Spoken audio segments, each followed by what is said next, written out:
want to let the car drivers there as much as possible.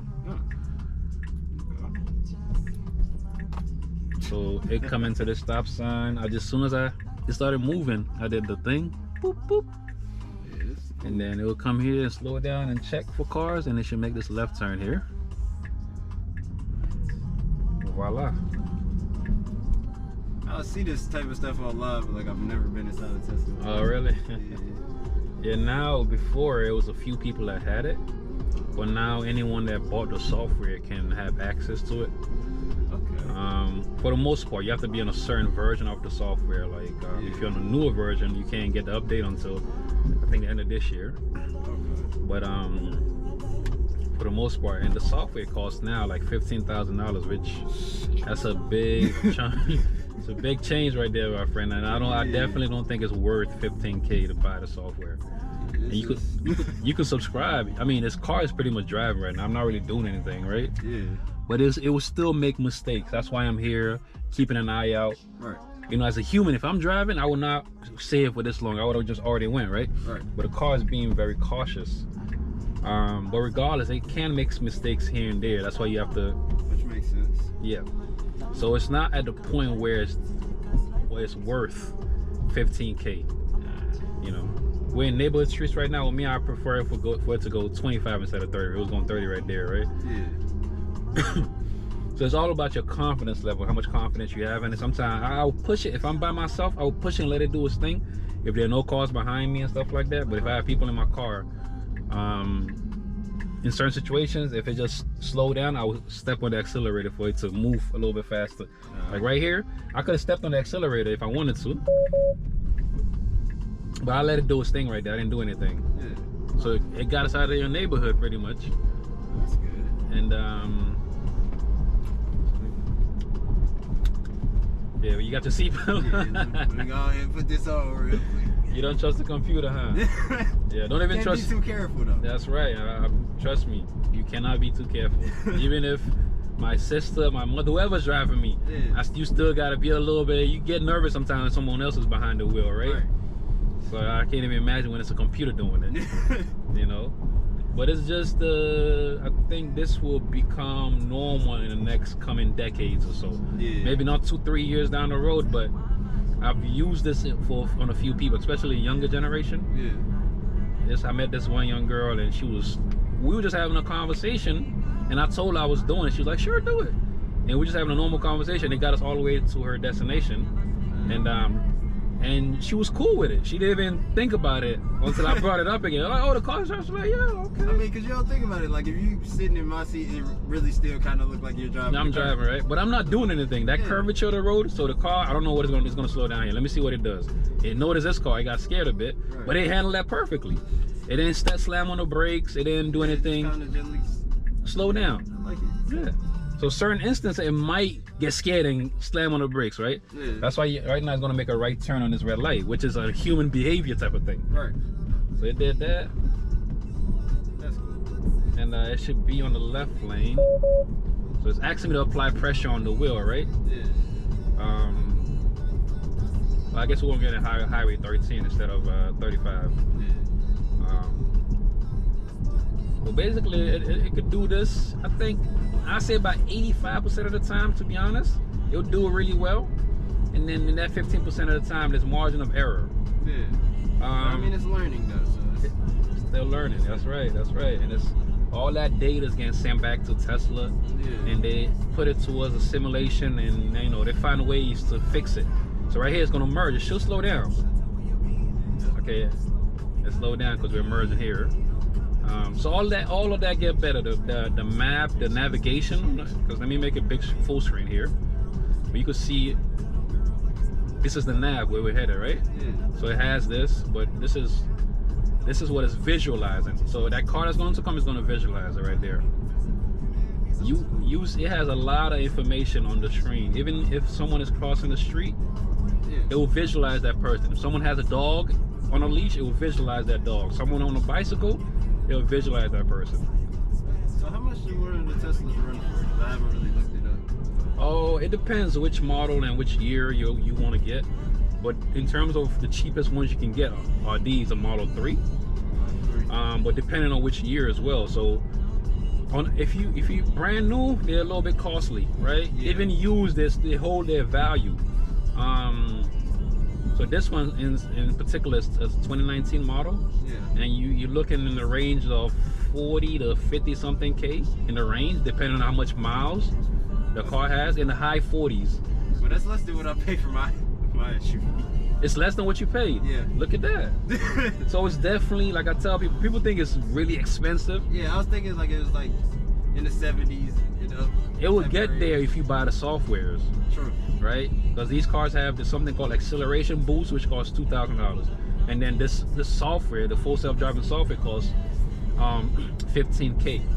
So when you start adding those features, the price goes up. But if you're just buying the car itself, then it's around that range. Okay. Even the brand new one, 2022 Model 3, you're looking at, I think, in the low 50s, depending on which trim of it. You can get the rear wheel or the all-wheel drive. This is all-wheel drive, right? I mean, we in the north where it's snowing a lot. We gotta get all-wheel, yes sir. That's the main reason why I bought this, and I even have winter tires on them right now. So I got those winter tires about a week ago. So we're coming up to this light, and it should start signaling because we're going to make a left here, and it's doing it. Like I said, I'm not doing anything.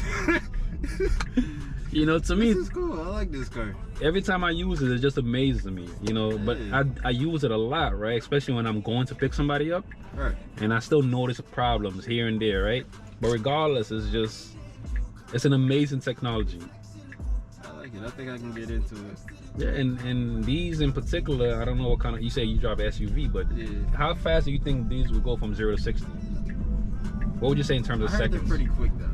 They're pretty quick, pretty quick. So this will go from 0 to 60 in like under 4 seconds, 3.9 I believe, which is like, just do the math, like 1, 2, 3, and it's instant. It's gone. Yes sir. And it's instant as well, right? So you're getting all that power right on your fingertips, or right on the wheels. Instant. There's no lag between the combustion to the powertrain and then to the wheels. Like there's that lag in terms of combustion engines. Yeah. You don't get that. This is just, the motors are right there, and then all that power right there. So I'm trying to weigh down my options right now, because I was going to trade the car that I have now. Because it's been having a lot of electrical issues. What kind of car is it? It's an Infiniti QX50. QX, okay. Or QX80. The Infinitis, in terms of reliability, I don't think they're good. Nissan has a lot of electrical issues, right? Because Nissan owns Infiniti. Yeah. The best brand to go if you're going with a international brand, a foreign brand, is Toyota or Honda. Yeah. Those cars are reliable. I had the Toyota, but then I started having my kids. So I was like, let me get a bigger vehicle. I got you, for sure, man. Now my wife has her SUV, and it's just as big as mine. Okay. So now I'm like, I can downsize a little bit. Okay, yeah, you should. I mean, if you want to get into the, you have a home? You have a home? Yeah, the house that you just put up. That was it? Yeah. Beautiful. So in your house, you could install a charger. You know how much I've spent, and I've put in, let's see how many miles since I've got this car, because I bought it used, right? Yeah. Let's look at trips. So I put in 5,112 miles on the car. And guess how much I've spent in those 5,000 miles in terms of giving the car energy, similar to like gas.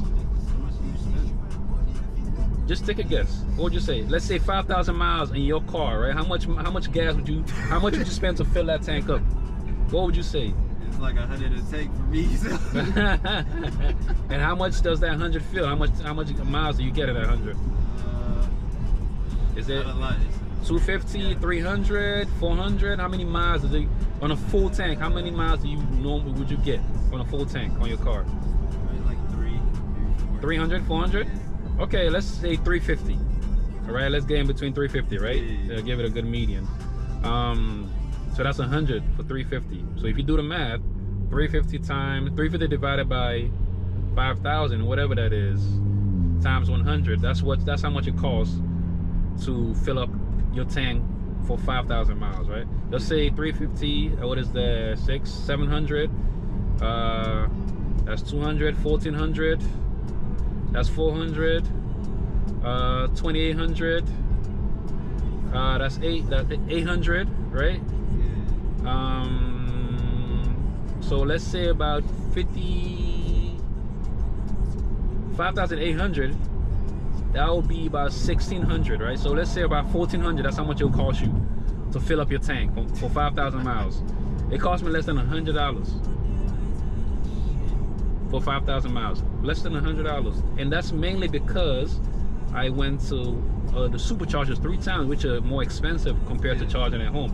I usually charge at home. So right here, let's get on this lane because I don't have these cars in front of me. So the car's going to switch lane here. I told it to switch lane because these cars behind me are right on my tail, so I want to give them room to work with. So you save a lot of money on gas as well, or just being able to use your car. So that's another benefit. And then in terms of maintenance, the only thing I have to worry about are my tires, my air filters, and what else? I believe that's it. That's it. So there's no oil change. I was about to say, you don't have any oil change. I do not. There's not really any liquids in this car. Nope. You know, the brakes, they will last a long time because the car has something called regenerative braking, and that energy that it regens with get fed right back to the battery. Let's go a little bit faster. Get fed right back into the battery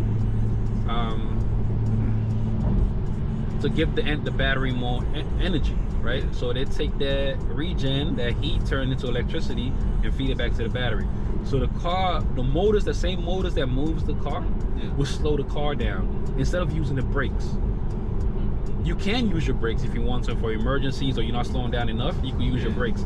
But when I'm driving personally, maybe 90% of the time, on average, I use regen. I don't use my brakes. Maybe 10% I use my brakes. So because I'm using my brakes so little, my brakes and my rotors will last a lot longer compared to combustion vehicle, because you have to always step on your brakes, right?